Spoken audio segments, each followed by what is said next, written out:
Welcome, genties and ladlemen. It is, in fact, your boy, Sir Edward, and I am here with episode, fuck, what is it? 15 of Cracking the Shell. That's it, it's 15.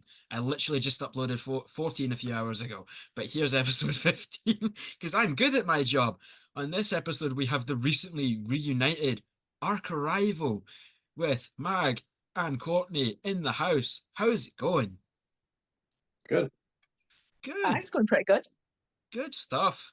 Before we get on to obviously your reunion and the new single and stuff, I'd quite like for both of you to take a wee jog down memory lane and kind of fill me in. And how did we get here? How did you go from tiny wee little babbies, finding music, finding metal, your first bands, you know, the origin story, the lore, that kind of thing? Courtney, you can say that one. Oh, am I taking this first? Oh, Well, it's for both of you, because this is actually the first episode with multiple guests, so landmarks and stuff. But yeah, ladies first. Why not? Why not? I mean, I started studying music back in high school and college. I always wanted to be either a music teacher or go into musical theatre, which is a completely 180 from the kind of stuff we're doing now. But I think it took until like I was 13, my uncle introduced me to Nightwish, and it just spiraled from there. I do love me some Nightwish, I'm not gonna lie. I'm still a sap for all the power metal and the symphonic metal and stuff. That's how I first got started as well. Dragon Force, Sonata Arctica, Stratovarius, Nightwish as well. That's how I got started, and I still love it to this day. So that's how you got hooked into metal. What about your first kind of bands? Because obviously you like music so much, you actually want to do it. How were those first few bands, the ones that never really go anywhere? So first band that I was kind of part of was just one in college, studying music. Obviously, we had to become part of the band because they did two sides of it. So there was ones that wanted to do more of the pop vocals and ones that wanted to do more of the band. Apologies if you see the dog, by the way. Listen, I love dogs, so please, if there's a dog, you know you need to bring him on, right? Oh yeah.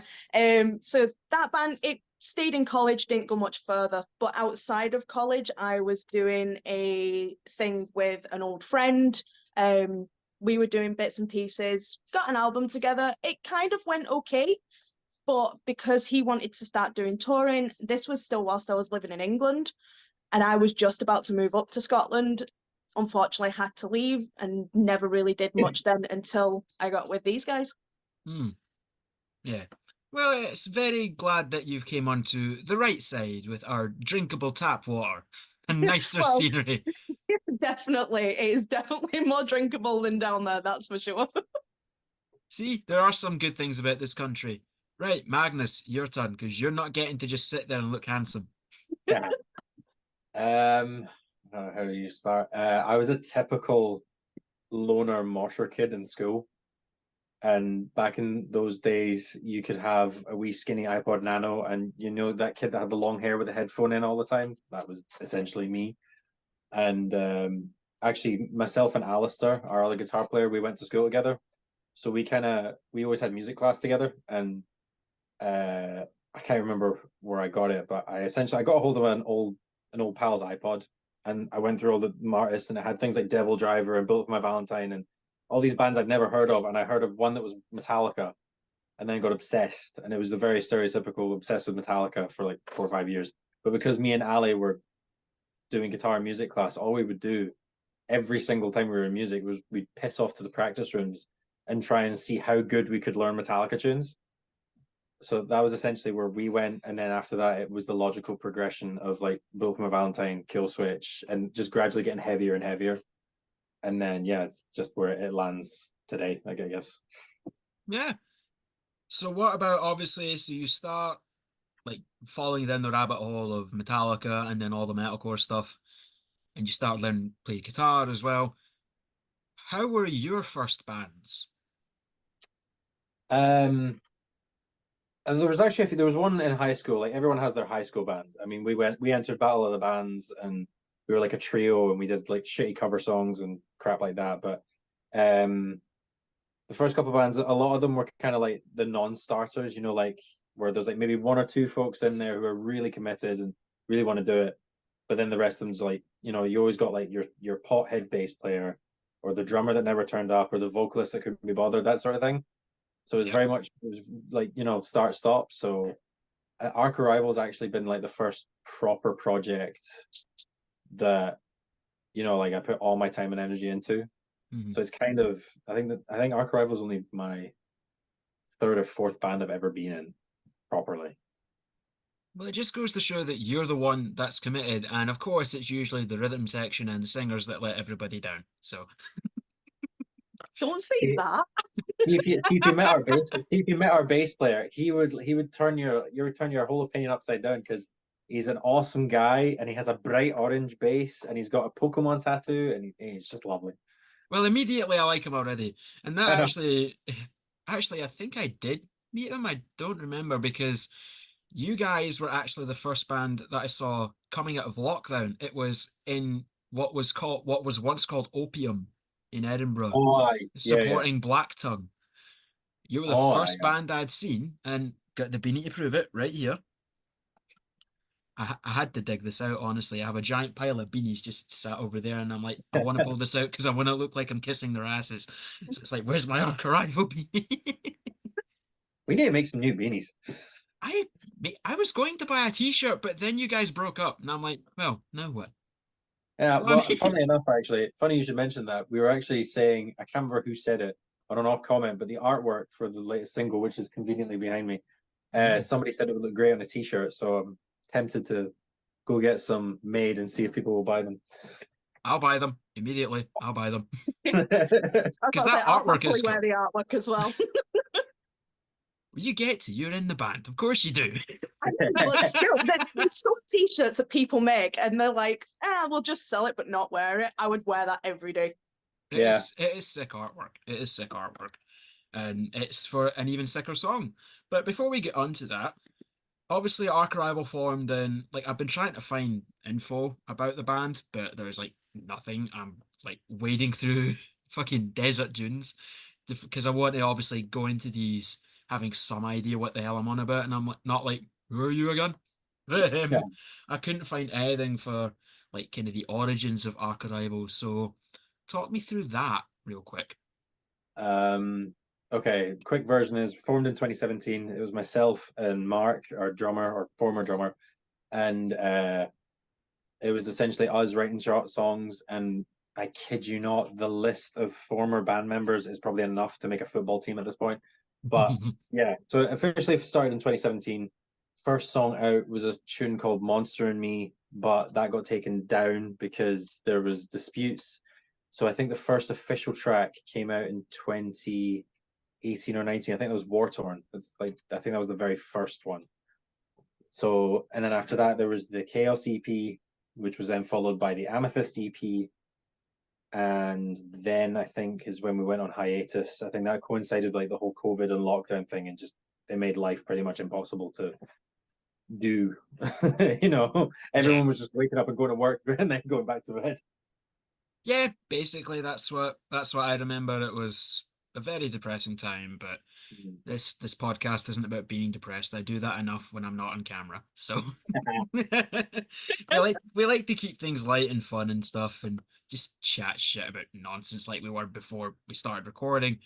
So Arch Arrival goes on hiatus. I believe that, and I completely feel bad that I've forgotten your, I'm assuming, old vocalist's name. He did that weird pirate song, which was all right.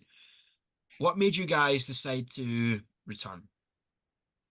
Um, right. So after Arch Rival went on hiatus, all of us kind of went off in our own wee directions, you know, did like solo projects. Like Greg did that piratey tune, and Mark went off and did like voiceover stuff work and whatever. But I think a couple of months later, myself and Mark just started writing tunes like just casually. It was very much like, oh, I've got a funny riff, and it's, you know, because up until then, for some reason, Arch Arrival had gone into this downward spiral where we thought if you added more strings to a guitar, it was heavier.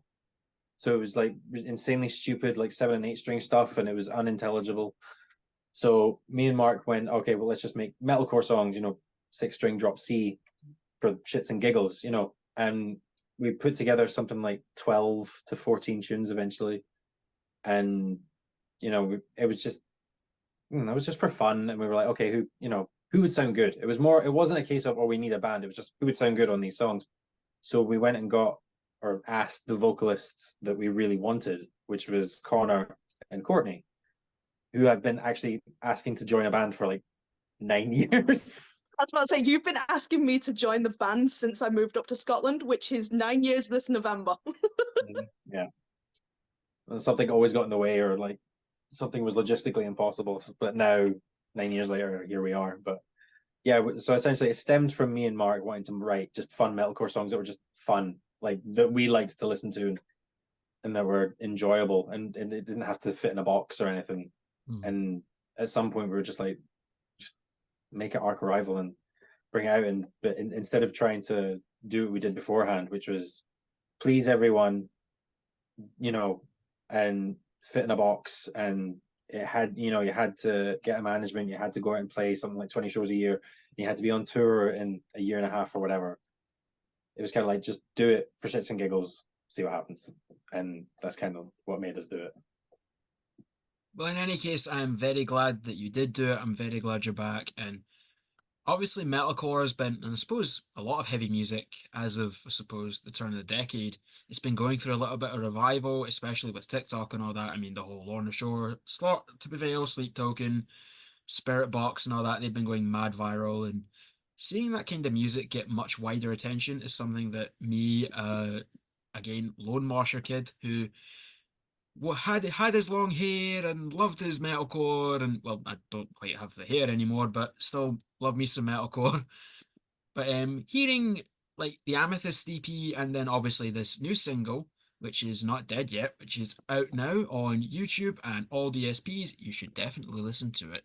It's very good. And if I'm saying it's good, then that means it's good, right? Because everything in the internet is always true.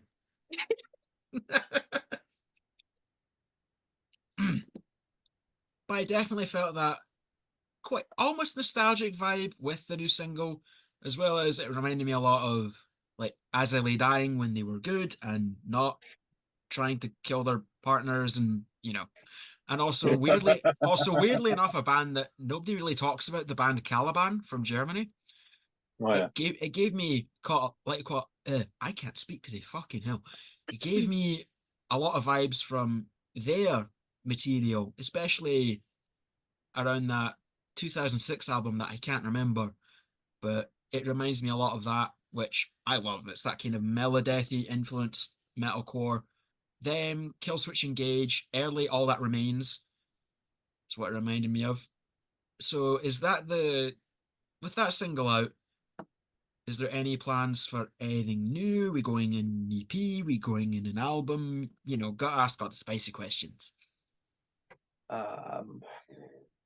We've talked about it a couple of times. I think we met up in Glasgow a couple of weeks ago and actually spoke about that. I think with the way things are going in the music industry, to separate yourself off for a couple of months to do an album or an EP, it's not really feasible anymore. So I think what we're going to do is probably just drop a couple of songs at a time, because obviously people just stream one song anyway. Nobody really listens to albums anymore, which is so depressing because I still do.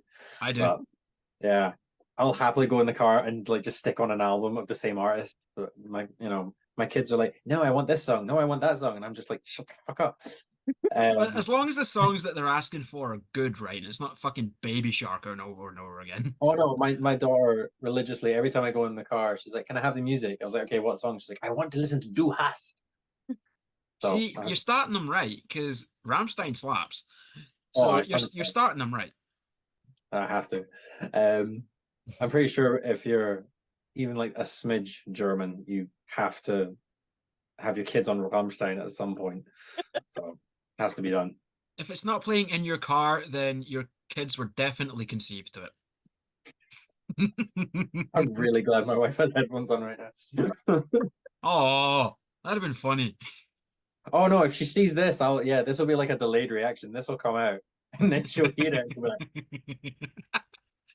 Well, if it makes you feel any better, because I uploaded an episode earlier today, this one I'm gonna try and space these out a wee bit more, so it's not just here's 5 episodes in a week and then nothing for a month. So this one will probably come out probably Tuesday, Wednesday, kind of middle of next week. So you've got a little bit of time before. That's my anniversary. Just Oh, I'm gonna pre-warn. I'm gonna get my ass handed to me. Right, special shout out to Mag's wife. Congratulations on your anniversary, because that's probably when she's going to see this. Congratulations, your husband's great, and you should definitely buy him a beer. After I've done all the driving. Yes, exactly. After all the driving, because we are sensible and we promote only good things. Maybe. Oh yeah, 100%. 100%. And speaking of good things, that reminds me, Ark Arrival dropped a new single. Nice. It's called Not Dead Yet. Kind of like me, because that's how I feel every time I leave work. Yeah. But new single slaps. It's going to be great. And obviously with the new music, up next is new live shows. Is there anything you can tell us about that? At the moment, we've got a few other things to do first. So we've got a music video planned for the new single and a follow-up single coming after that. We're going to be hopefully shooting that in September. Obviously, things like photo shoots and press packs and stuff like that as well. But then after that, I think we've got a couple of whisper show offers from bands that we used to play with. So bands like We Make Mammoths. Who was the other one? There was another one that messaged me and I can't remember who it is now. They're going to hate me because I can't remember it. My memory's like a fish today. Same. The last one to message me was the guitar player from We Make Mammoths, because we played a couple of shows with them. And he messaged me when I think the teaser for the new track came out. And the first thing he said, I think he's possibly under the influence because he's on holiday at the moment. But he was just saying, let's have a Mammoths Ark Arrival tour. And I'm like, yeah, sure, why not? I mean, I'll go. I'll go. It might just be me stood there like, yay. I mean, one band's better than none, right? Oh, 100%. I would rather, and this is interesting, and it's kind of cool to hear people's take in it. Would you rather play in front of like 5,000 people, but maybe only a third of them care, or play in front of 10 people, but all of them are going nuts and love it? Definitely option B. Oh yeah. I mean, just from my stage fright alone, I'd rather play just in front of 10. You don't want to imagine all of them in their underwear, because that shit would be terrifying. Yeah, exactly. That's a lot of people. I'd probably end up having like a nervous breakdown thinking I was in Attack on Titan or something like that. Why is nobody wearing clothes? I'm not. I'm just kidding. I am. I couldn't get away with that. I couldn't get away with that. In saying that, one of the goals that I've always, like, the kind of big pipe dream would be to do the same kind of thing that like Garza from Suicide Silence is doing, and have a big room where I can just have everybody in the same room drinking, chatting shit. That's the penultimate goal that I'd love to have one day. He's done really well from himself, considering, he's just like the guitar player from Suicide Silence. He's not even like the vocalist. He's just a guitar player, but he's managed to get loads of people. I watch his podcast all the time. Same. He was one of the main reasons why I actually wanted to start one myself, and I kind of do a similar thing to him. And like, I love his podcast as well. I especially love the Peeling Flesh episode. I love that shit so much. It's my favorite one. I just love Peeling Flesh as well. I watched the one with Dino Cazares from Fear Factory, I think 4 or 5 times, because I was just like, I wanted all the nitty gritty about what happened to Burton C. Bell. I can really tell this guy is trying so hard to be the nice guy, and then not be like, he's a fucking dick. Oh yeah. And saying that, there have been, like, you see the occasional quote where he's kind of like the needle's pointing towards that direction. You can see him start to lose his grip a bit. I mean, don't get me wrong, I love Fear Factory. I actually saw them live last year with Milo, and he sounds good. Yeah, I've seen videos of the live shows. They look good. He sounds good. It'd be interesting to hear him on a recording, but live he pulls off anyway, to me. Yeah. And plus, Fear Factory just roll as well. Same with pretty much every band that we've talked about, Devil Driver, Killswitch Engage, all those bands, they rule. Not so much Bullet anymore. No, Anymore. not No. anymore. No. If by some fucking miracle that anybody from Bullet for My Valentine sees this, I do love you, but you just fell off just a bit. Yeah, they kind of the weird analogy that I think somebody pointed out to me was that after, or what was that album, they made one album where it was kind of like them trying to be the Poison again, and it semi pulled it off, and it's before they fired everyone. Mm, I think it was Venom. I think it was the one with the big V on the front. yeah. But after that, it was like, you know, when you play a horror video game and something's chasing you and you're scrambling, just trying to get through any door just to escape. That's what I feel like Bullet are doing, because they're just like trend chasing. And me and Mark actually went to go see Kill the Lights, the band that Moose and Jay are in. Mm-hmm. And that was exactly what you would want. It's straight up metalcore. It was fantastic, and Jay sounds better than Matt or Jamie. If those guys say this, I'm sorry, but it's true. I think I would shit myself if anybody from a band of that stature actually noticed this. I think I would just shit myself. Yeah, It's like those fanboy moments, even when like it's a local band that I'm a fan of, and it's like, especially with someone like me, it's like go say hi. No, they're with their friends. Go say hi. It's like I'm so bad for it. Like I want to, yeah. but it's like I'm locked with fear. It's like I've met I think Tyler from Traitors and Dan Watson from Enterprise Earth. I've met both of them, and I was like just stood there. I'm like, oh my god, it's the guy from that thing I like. And I'm sure that everybody that's been on the show, watches it, listens to it, has had that similar experience, and that's an interesting question as well. If you guys have ever been at a show and you've seen like one of the artists or a member of the band like just kind of hanging out, who was it? Do you remember like saying hi or being like, no, I'm too scared, help me? What was that moment for you? The first time I ever went and saw Nightwish, and this was years ago, Marco and Thomas had come out from the side gates, literally just where I was stood. And as they came out, I turned and I was with my parents and I was like, oh my God, like fangirling like a bitch. Eventually got my mum to come up with me and I was like, can I get a picture, please? I was like so scared. And you can see in this picture, I am terrified that I am next to two of my idols, not realizing this was when Flo Jansen had just started touring with the guys and she was just off to the side and I missed my opportunity to get a picture with her. Got it. Oh, I would be as well. I would be as well. It's a shame that that's probably the last time you're going to see Nightwish, because for whatever reason, whoever books them just doesn't like this country.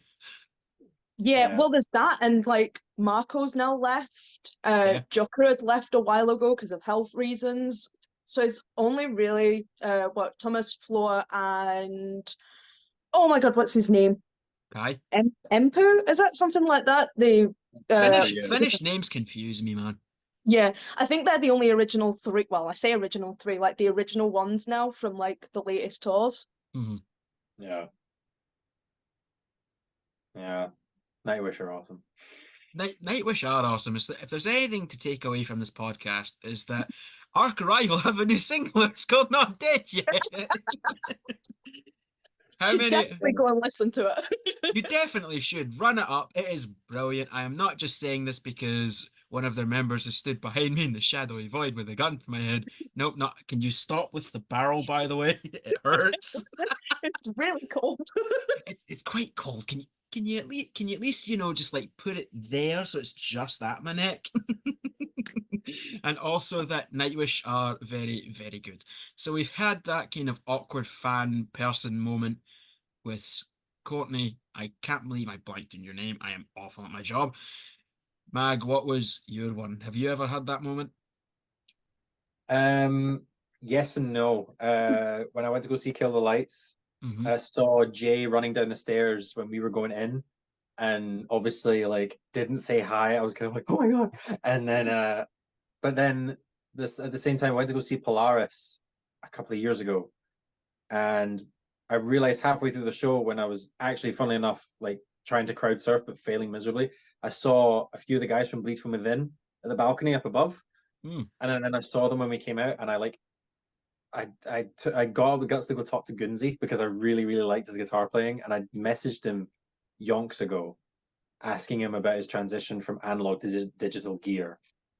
So then I used that as a conversation starter, but the entire time I was speaking to him, just in my head, I was like, "Fucking hell, you're really short."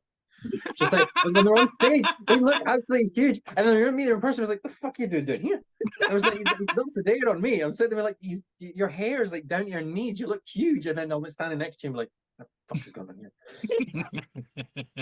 here?" If anybody from Bleed from Within sees this, we love you. That it's Mag's fault.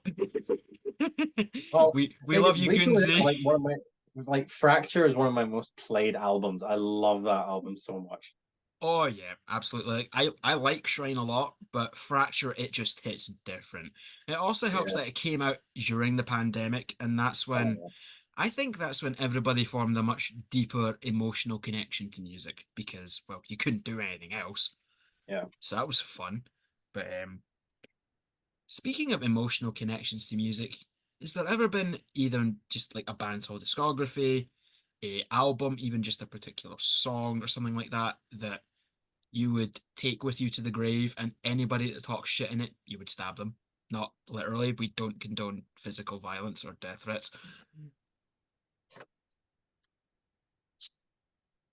There's so many to pick from. Like I've, depending on I've the kind of like band or genre and stuff like that, it's like God. I've got one, but only because it's like a talking point amongst the fan base for this particular band, and it was my introduction to this band, which is probably why I like it so much. But Mm. it's the album "All Hope Is Gone" by Slipknot. Listen, I like Everyone, that album. everyone I've met says no, it's not the 1999 one, so it's shite, and the Grey Chapter wasn't very good. And but like I I remember mean, Grey listening to Chapter it when wasn't really though. it wasn't, yeah. But it's just like when I was listening to that, I used that album as a reference when I was learning how to do audio production because in my mind it was like the perfect sounding album. The guitars were crunchy, the vocals were great, the drums sounded amazing, and it's the last album they did were with like all of them on it before they started dropping like flies. Well, both in terms of leaving the band and also leaving this mortal realm. Rest in peace. Yeah. Rest in peace, Joey and Paul Gray. Rest in peace. Be interesting to find out how Slipknot would be if you didn't, you know. Oh, I think if they stuck around, they would either not exist anymore or they would be phenomenal. Be one or the other. Yeah, I believe that. So we've got Slipknot, All Hope Is Gone, which is still a great album. Was probably, I think it's where they peaked, to be honest. And then after that, obviously, the Great Chapter, and then everything that came out after it was just kind of, eh. I think that's the best way to describe it while being semi-nice. Yeah. And that actually brings about like another interesting thing. Would you rather listen to a album that's boring or an album that is just bad?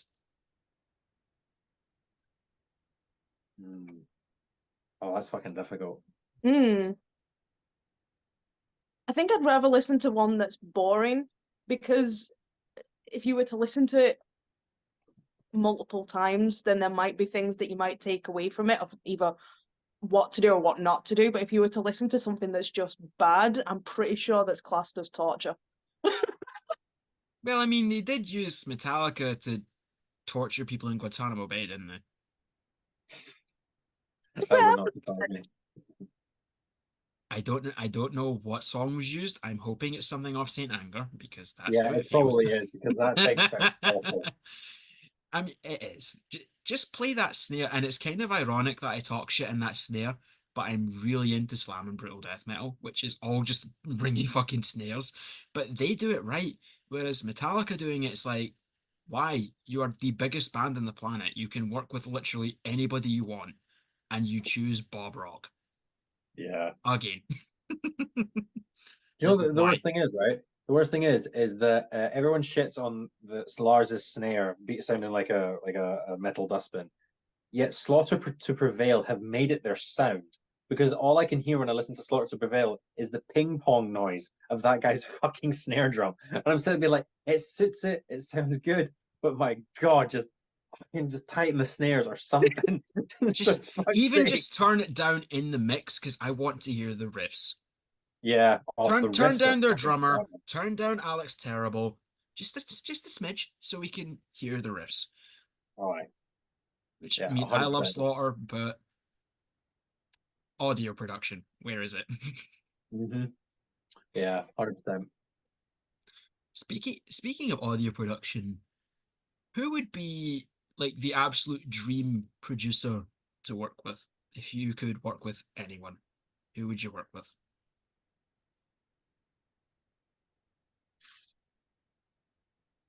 See, I'm absolutely terrible with names, so I have got no input on this whatsoever. I just Terry Day. don't know. Terry Day, yeah, the mastermind behind the Pantera albums. He also did Sempiternal from Bring Me the Horizon. I'm not even a big Bring Me the Horizon fan, but that album sounds good. It is a good sounding album. I will admit I'm not really a Bring Me the Horizon fan either. I never really got into them. In terms of like UK metalcore, I'm more along the lines of like While She Sleeps and Malevolence. So you just like, yay, finally someone else with good music taste, kind of. I still need to book my While She Sleeps ticket. I need to do that. Can't believe they're playing the Barrowlands as well. It's good to see a really high level band actually playing in like an accessible venue, and it's yeah. not the fucking Hydro, because the Hydro, as much as it's a great big venue, it sounds shit. You can't hear anything. It really does. It sounds shit, and nobody wants to watch a band from on a TV because why would you make the travel through to Glasgow, pay Hydro ticket prices to watch a TV when I could just stay here at home in my pants and spend that money on pizza? You know what I mean? Just spend the money on beer and be like, I'm happy. Yeah. And you can hear songs that you want instead of we're going to play new stuff and everybody goes to the bar. Yeah. To be fair, the one time I think this video has done the rounds several times, but when Adam D from Killswitch Engage, they were playing End of Heartache, and he got really thirsty, so he jumped off the stage while playing and went to the bar, got a drink, and then went back again, all while doing like all the guitar shit he does, and then walking back. Wasn't there also a video of someone feeding him a slice of pizza? Yeah, He was like, mental. He is mental, and he's working on something with Howard Jones. We don't know what it is, but I want to hear doing that for like a year and a half, and I'm sitting there being like, I'm still excited. I can't even. Oh no! Oh yeah, I'm still excited as well. Howard Jones has been making the rounds. He's actually been doing stuff again. It's been really cool because they have Scion, they have. Oh, I've completely blanked the name. It was the Devil, you know, and then I think their old drummer Light the Torch. Light the Torch. That's it. I quite like Light the Torch as well. So, and then he's also been seen with Killswitch like umpteen thousand times. He's constantly on stage with them. Just have them both in. That'd be sick. Get them both on. That's what I'm saying. Like two vocalists in one band is like, why are more people not doing it? Because it just sounds so much fucking better. It does. It does. I mean, look at bands like Angel Maker, Despised Icon, Amaranth as well. There's another one. Well, actually, they have three. That doesn't count, but it kind of does. But even like Nightwish as an example, they always use the two singers. What's the Illuviate or what the? They did the song "The Call of the Mountains." I can't remember. There was some. Swiss band. I know. Here, I know. Yeah, and there's loads of bands that have done duets. Like this is my guilty pleasure is "Anywhere But Here" by Five Finger Death Punch, duetting with Maria Brink. I fucking love that tune. I'm not a massive fan of Five Finger Death Punch, but that tune was just, God tier. And they never play it, and it really pisses me off. They always play House of the Rising Sun. I'm like, nobody wants to hear House of the Rising Sun. It's just one of those songs now where it's like, right, enough, please. No, it's like, we get it, right? You like some old tunes, then move on. It's a can of worms that I opened up here, lads. But I'm here for it. These stupid tangents are what make these fun, at least for me. I don't know if it's fun for everybody watching, but fuck you, this is my podcast.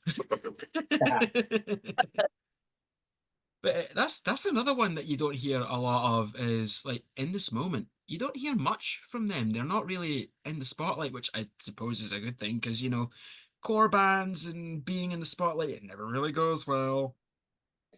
Yeah.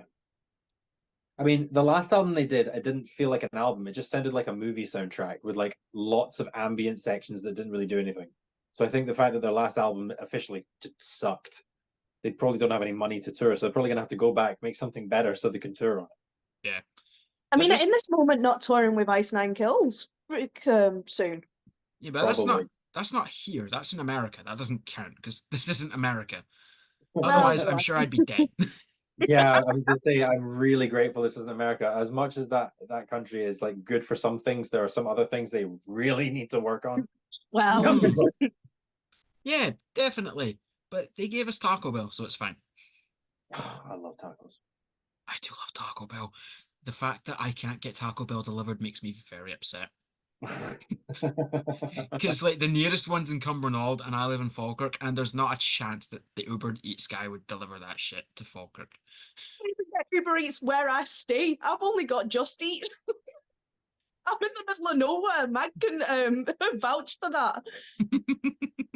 Funny story. I'm not sure if it's the roads where she lives that did this, but I need to get several parts on my car replaced because it's gone over so many rough roads, and I'm 90% sure it is those back roads where Courtney stays. I live in the middle of farmland, right? It's such a small town. There's like nothing here. To get anywhere, you've either got a 45-minute train journey or hope to God the buses are running. That sounds a lot like Falkirk, actually. Except we don't even have the delightful scenery. We just have one good park, one park that's been ransacked, vandalized, and probably taken over by junkies, and that's it. There is nothing else. There is no good entertainment. There is no good restaurants. There's no good shops. It's pish. Don't come here. Do you know what? It sounds a lot like here, so I get it. I just foresee you living in like a Lord of the Rings Hobbit house, just in a tiny room playing Baldur's Gate 3 on repeat. I mean, I've got Baldur's Gate 3, and my house is somewhat decorated like, well, there's dead things everywhere, but we'll not get into that. So, I mean, kind of, I'm getting there. Legal disclaimer, the dead things are purely just cosmetic decorations. We are fairly certain that Courtney of Ark Arrival is not a mass murderer. No, I mean, they're all animal parts, so there's no humans as of yet in this household. For one, I'm really glad we didn't actually specify where Courtney lives, because any animal rights activist or person with too much time on their hands would be outside with signs. I mean, if I just slightly move, that's one of my pieces. I'm not gonna lie, that's pretty sick, but why does that shadow with the antlers look like it has really creepy hands? Like, Well, it does a little bit. That's not helping me at all. You wake up with a fright in the middle of the night and you just see that thing looming over the bed. I mean, it's in my living room, but I'll tell you what, the amount of times I have seen Jehovah's Witnesses go to walk up the stairs to my house and then quickly turn back round because they see it from outside, it's great. That is a very good way to get rid of Jehovah's Witnesses. It's a very good way. But let's see, what else? What else? I like doing these kinds of like hypotheticals and stuff that really get people thinking, and they're just like, "Oh God, I don't know, I don't know." Let's see. Ark Arrival is picked to be local support for a tour package of, let's say, I don't know, 3 other bands. Who are we picking? We're talking local bands. No, anyone. Well, suppose we could do one for local bands, but also just anyone. Up first, local. Okay. I would have to say We Make Mammoths because we're good friends with them. I would have to say Cerberon because our other vocalist Connor, that's his other band. So I would feel really bad if I didn't say them. Plus, it's good to get the vocalist to actually do some work. Yeah. It's like, here, you're on stage now and you're on stage in 30 minutes. Yeah. Yeah. No pressure. Trying to think who else. I think of local bands. Been out of touch for so fucking long. Actually, do you know what? We could say Bleed from Within because they're technically local. I mean, On a technically technicality. they live here, but they managed to escape, and I'm very glad for them. I was gonna say, yeah, for somehow they've managed to like, get above like the local scene, and they've done really, really well. Oh yeah, definitely. So I'm really jealous. glad. I'm really glad. I'm Also, pretty sure that Gunzi heard me say to Mark that if I had half a chance, I'd steal his guitar, and I would have no regrets. Like if I had half a chance to steal that white Carillion guitar he had, I would be off, and I would like everything I had in me. I would run and run until nobody could catch me. I could get home and be like, it's mine now. it's the precious. That, to be fair, that guitar is really sick. And saying that, did you see that he's endorsed by ESP now? Yeah, I'm not quite sure how I felt about that. I feel like he might have just taken inspiration from Josh Middleton, because I really liked it when he played Carillion, because those like boutique guitars, they really suited him. Plus, they sounded phenomenal. But I'm not sure if like being endorsed gets you more money or is just cheaper in general as far as using an instrument. I think I mean, I have no idea how like brand deals and endorsements work and stuff, but I think I remember I was listening to a podcast with Richard Shaw, who was in Cradle of Filth, and he said that like he would get his PRS guitars cheaper anyway, but I don't know how it works. So while we're on the subject of guitars, I know this doesn't really apply to you, Courtney, but you can chime in anyway, because, guitars are cool. If you could have a signature model made in any brand, who would it be? Ibanez. It would just have to be Ibanez. I kind of have to agree with that. I'm not gonna lie, I do love Ibanez. But I also, mean, if I could like tailor each individual feature on the guitar, then yeah, it would be Ibanez. and what would that fully tailored guitar look like? Would you go completely nuts with it and do something radically different? Or would you do what seemingly everybody that has a signature does, is let's take the default thing and then maybe make it a different color and that's it? No, what I would actually do is, do I actually have it close by to hand? I do actually have it close by. I would take the one that I've modified and use that, or I would use the one that's really rare. See, this is where I realized this is the wrong one. It's just an empty box. Fuck off. That's not nice to the box. What did it do to you? Doesn't work 90% of the time. I would probably do use this. So this is I actually bought this off of Liam Hesselworth from the band Nashima, who have actually come off of hiatus and are coming back. So I'll be at those shows. But I bought this off him, and he just bought a normal RGA and then put in like all this cool copper hardware and like kind of distressed hardware, and added in the pickup. Like me and him used the same pickup brand. So he said, "Oh, you like these pickups? Try these ones." And then I tried them, and essentially everything that Arc Arrival has recorded in the last year and a half has been done just on that one guitar, and I can't put it down, and it just makes me happy. So if I had a signature model, I would just say copy that, except instead of a stupid toggle switch, like the stupid blade switches, which I constantly knock, I would want, those little tiny switches that you get that look like light switches. I'd want those, because if I want to hit a switch, I want it to be out of the way, and I want it to be able to do what I want it to do, rather than accidentally smacking it, hearing something change, and then panicking internally for about 30 seconds, trying to figure out what the hell's gone wrong. This is the great thing about being a vocalist. You don't need to worry about any of that shit. Nope. Basically, turn up, hope the microphone works, and that's it. Hope I don't have a sore throat that day. Yeah, that also helps. I'm just saying, the amount of times we've had wireless microphones, and then you suddenly hear weird noises, and it turns out it's the taxi cabs in the rank across the street, and your microphone is down, like tuning into their frequency. Then I start laughing, because then you're like, oh, why does the vocalist sound like 10 folk? she's just that talented. She's managed to pull off like layering live somehow. Yeah. She's split off by mitosis. It's just a special talent that I've got where I can sound like 10 different people, mainly all male. That's it. She magically grows a set of testicles on stage. I'm surprised that's not happened yet. I'm waiting for that to happen. You never know. Who knows? Maybe if you come to an Arc Arrival show in celebration of their new single. You know, one thing we're definitely going to do is that now Make Courtney that grow balls. trust me, if you see her in an argument or a fight, you know she doesn't need them. Decade design. But one thing we're going to do is, because previously we were on a management label, or not a label, a management company, and we were under a lot of time scales to get things done by a certain time, and logistically it was difficult because we don't have the time constraints or the rush list. Essentially, we're going to be taking a lot more attention to detail. So when we do shows, we want to make sure that they're done right, that they're a good experience for everyone, that nothing goes fucking wrong, and there'll be like adequate announcements. But I'm definitely confident there'll be at least one show this year.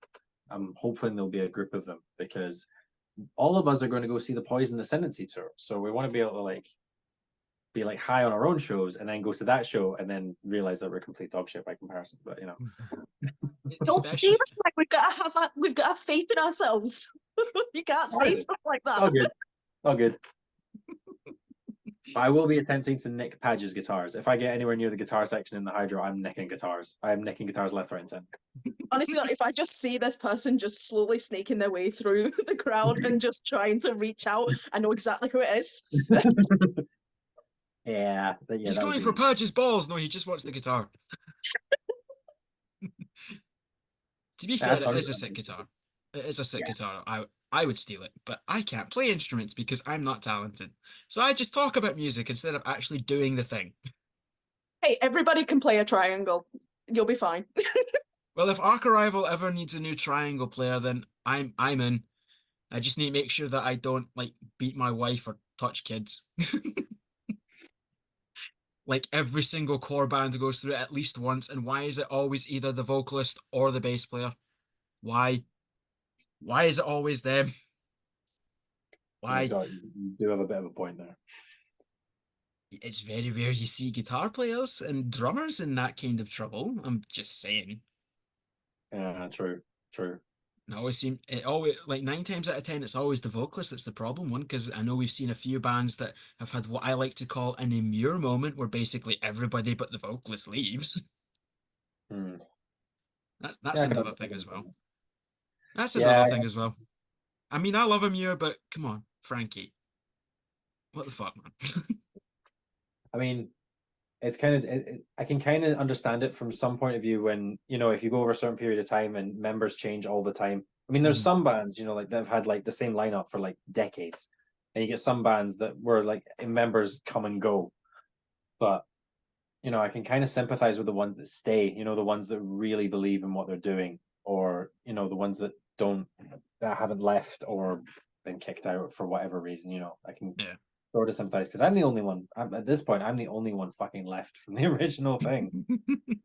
So lonely. It's okay. We're here. I'm just gonna pretend like I'm patting your head. There. It's okay. It's okay. It's okay. Here, have a pack of guitar strings. That would actually make me really happy. That's so sad, but guitar strings would make me so happy. Let me know what brand and what size you have. The next Arc Arrival show, I'll bring you a pack of guitar strings. and Courtney, I don't know. I'll bring you a dead thing. That's fine by me. Even dead things. Oh, do you know what? Spooky stickers. I'm fine with that. That's probably more affordable than dead things. It would also be a lot easier to get into the venue. Well, there's that as well. there's mainly that, yeah. So going up the catty stairs, you stand there like you're T-posing in some bad Source animation. Next thing you know, the guy reaches into your pocket and just pulls out a fucking possum. I'm waiting for someone to do something stupid like that. And saying that, I remember at work a couple years ago, somebody tried to steal a tin of paint by hiding it down their jeans. I'm sure that went very well. Not even sweatpants that can stretch and shit, but they look like tight jeans. And this man, and these paint pots aren't small. It's a 2.5 liter tin, so it's like that by that. And he's got that shoved down his jeans. And I just see the manager at the time walking down the middle aisle, just that walk of shame. It's you really thought you could get away with that, couldn't you? Well, you don't know until you try. Exactly. Everybody should try theft at least once. Don't. This is a joke. For legal reasons, this is a joke. I will not be responsible for anybody getting arrested or charged with theft of any description or any crime in general. I will not be responsible. Maybe. Love the covering of the legal loopholes. This day and age, you have to, because otherwise people could see something, take it out of context, and next thing you know, I'm on a list and it's not the cool kids list. Oh god, yeah. Oh, it's a lot of fun.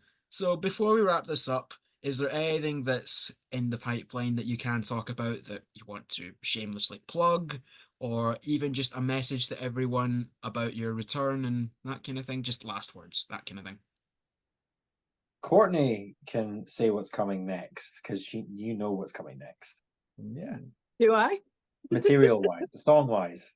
Is it? We have new songs out. Oh yeah, we do. It's called Not Dead Yet. It's on all streaming services You now. should go and listen to it. You should definitely go and check out the lyric video, because I worked really hard on that.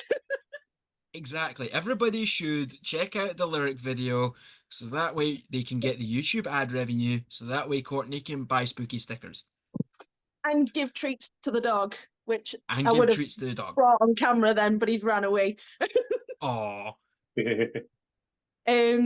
But no, there's definitely more to come. We're definitely got more in the pipeline in regards of songs and stuff like that, and just seeing what we can do in regards of sound wise, staying the same pretty much, but we're seeing where it takes us. That's the best way to do it. And to be honest, I am game for more 2000s drop C riffs. I'm game for that. Yeah. Drop We C's easy. Exactly. Drop C, maybe be a little spicy and go down to like drop B. Maybe You know what? The one with naughty. the modern technology and pitch shifters, a click of a button, you don't even have to change guitar, and it's suddenly in drop B. Or you could just do the Humanity's Last Breath thing and make it drop lol. I love that band for real. I love that band for real, but Jesus Christ, just brown notes everywhere. My guy, you're not playing a guitar, you are summoning Sauron. just the earth opens up and just this creature appears and it's like, who summoned me? And he's like, oh shit. Mate, I'm just trying to write songs I'm really here. resisting the urge just to show off my Sauron tattoo because it feels like that occasion. I'm trying not to. Well, as long as it's somewhere that's not going to get me, Oh no, it's okay. It's fine. It's fine. It's I don't even know if you can see it. Yeah. I mean that's sick though. That's sick. Yeah. I want to get tattoos. I am just very financially irresponsible. I don't have that problem working in the industry, but I am running out of space and need to think what I'm doing. I mean, technology's there. You could probably get your asshole tattooed. I don't know.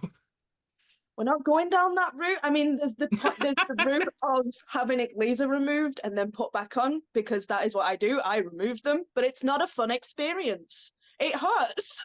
No, I can't imagine it is because, lasers. Lasers. Lasers. That's the best way that we can probably put it. I like how we tried. You have a question. I have a really, really good question for Courtney because it's just come into my head. Do you resist the urge to sit there with a laser and just go pew, pew, pew, pew? You don't understand the amount of times in my own head as I'm doing my work, I'm doing that. And I'm like, just maniacally laughing in my own brain going, you're paying me to hurt you. You can tell she's definitely the type to be into that. Never. No, never. Just ignore that just slightly out of focus there in the background there is a cupboard that's probably got something to do with leather, probably a pair of handcuffs and a mask that is probably not safe for work.